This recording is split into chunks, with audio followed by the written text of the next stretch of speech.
guys? Rob from Georgia here with you, aka VHS82 apostrophe, with another episode of my Crazy Fives, episode number 24 now. It's a long running list already, and ideas. What do you go back to? Formulating new ideas, and I do have a special idea planned for episode 25. 25 is a significant number, I guess.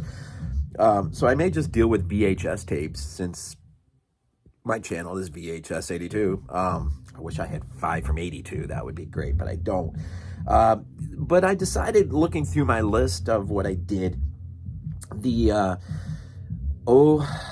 those films, what did I call it, man? Those ever-present standalone films, volume 2 for this one. So movies that just stand alone, they've never been touched, never been redone, remade, franchised. In light of where we're at with the whole Exorcist trilogy that may not even ever happen now, in light of a lot of various reasons I won't get into, but Jason over at, his Horrific Nightmares channel, but our Tuesday reviewer, holds a great source of angst over a lot of that. And so, it's tough when you get wrapped up into something that there's hope of a longer vision to come. Much of my angst lies in the not getting, seeing Rob Zombie's vision for Halloween more broadened than we got. But so there's something to be said about films that have never been touched. And, an idea for Crazy Fives too may be, well, are there any movies that I think should be remade or would benefit? I do have one in this. It's funny, sort of ironic, but I do have one in here that it did occur to me. Boy, that would be interesting. And no one else listening to me will agree with me probably, but anyways, the other thing that triggered me on following up with a volume 2 was, going back and looking at that last one. I had made the announcement that I was now part of the Graveyard Shift podcast, and that first episode we did together was All Things Discussed. Since then, we've covered Thanksgiving -1, Silent Night most recently, and tonight we're supposed to be dealing with New Year's Evil from 1980, our New Year's show. So got that going on too, and I usually drop the links for those down below. But the previous episode dealt with Motel Hell, Stage Fright, Humongous, Hell Night, Dead Alive, Intruder, some of my favorite films that have never been turned into anything other than left alone. And so here we go. Crazy Fives, Standalone Films, Volume 2. The first one you see up behind me, our outside looking in, is the film by Joe Begos, Almost Human, from 2013. Obviously, this never got a VHS release, too new, but there have been a few movies that have come out of recent that boutique labels have given a special VHS treatment. For some reason, I thought this was one of them, but it was not. Our next film, number 5, was a surprise to me because as late in the game that one is, it did get a VHS release, but Almost Human, perhaps it may be my favorite abduction-based film ever. And I'm thinking, what a great show that would be. Alien abduction films. Think of Extro and others. Fire in the Sky. But Joe Begos, I am so glad. This is one of those movies that you could actually re-tap into and push forward.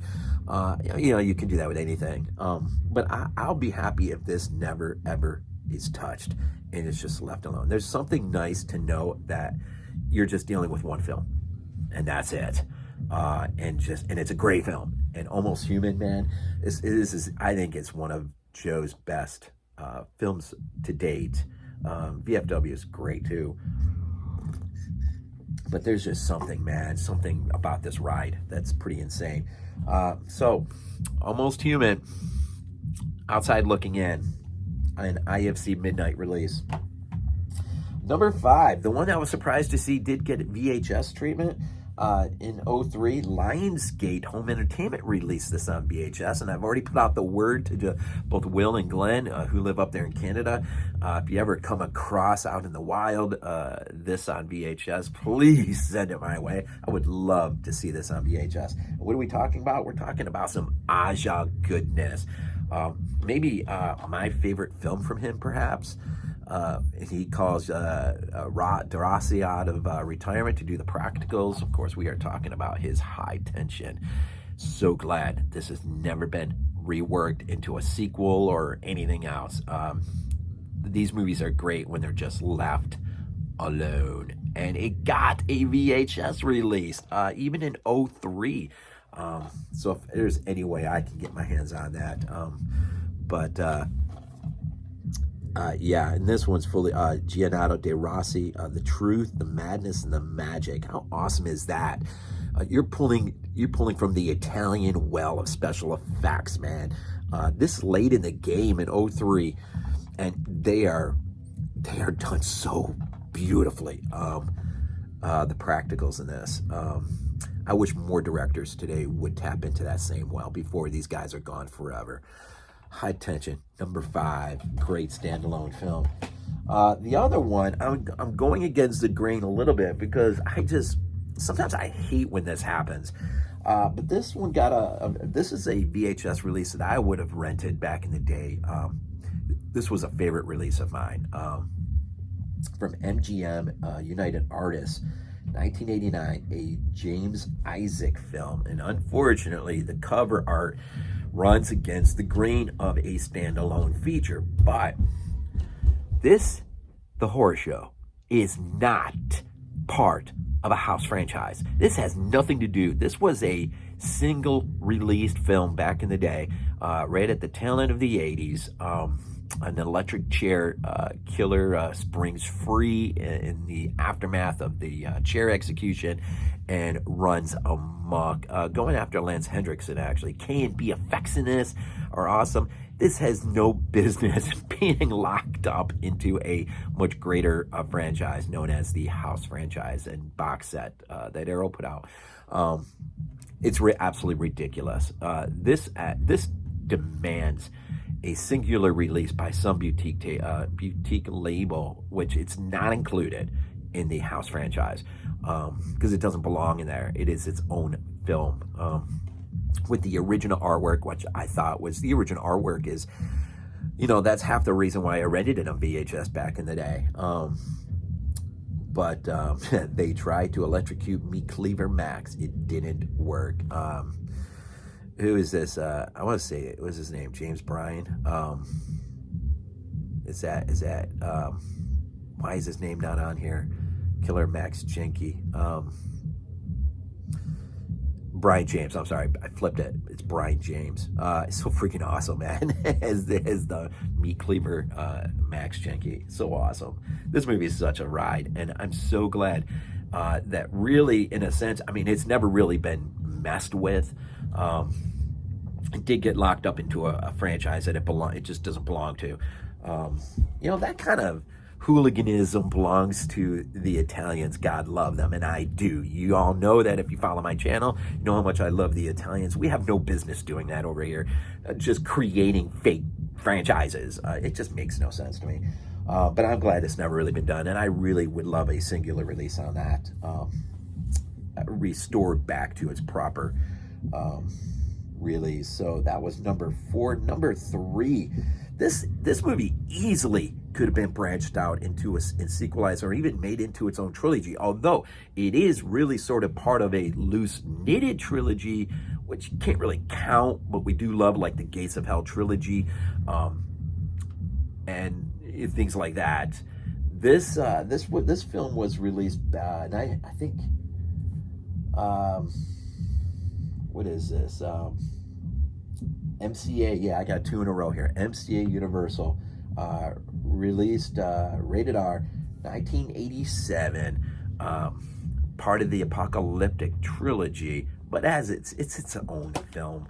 The Prince of Darkness by John Carpenter. This 4K edition is absolutely out of this world. I freaking love the music on this, the cinematography. Just this is an apocalyptic doom film. It's a loose knitted trilogy, yes. It's part of the apocalyptic trilogy, yes. But as its own film, it's never been messed with. It's never been sequelized, pushed forward into some greater vision. And I'm glad for that. And I would never want to see this movie redone or remade. And I know a lot of people have been dipping their hands into the Carpenter cookie jar, but and really, what's come out of it? Nothing really that great. I'm kind of glad that Escape from New York has never materialized, although that was sequelized. I know there's been a remake for a while now, as an idea, but Prince of Darkness, such an awesome, and I'll tell you, this is a movie that when I reviewed this on Body Bags, I think I mentioned just how much this movie has grown on me in the last few years. So much so, I absolutely love that movie. Donald Pleasance, so awesome in that. And the guy from Simon and Simon, right? Number 2, this is the movie I could see a sequel, and if it was done by who I'm gonna say, I'll just say, if it was done by Rob Zombie, I think this could be.